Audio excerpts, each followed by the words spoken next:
संघाला खूप सुंदर असा खेळ या ठिकाणी पाहायला मिळतोय।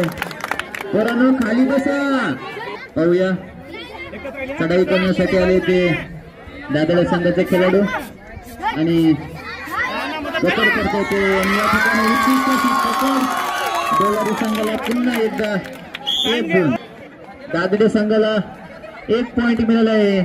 दुसरा झटका मिळाला आहे तो मुसलपाडा संघाला। अजून या ठिकाणी आघाडी कायम आहे, 2 गुणांची आघाडी मुसलपाडा संघाकडे कायम आहे। पाहूया या ठिकाणी दादडे संघ काय करतो आपल्या संघासाठी।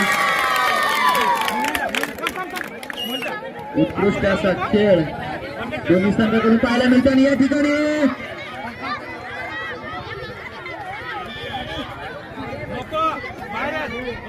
ठिकाणी बाद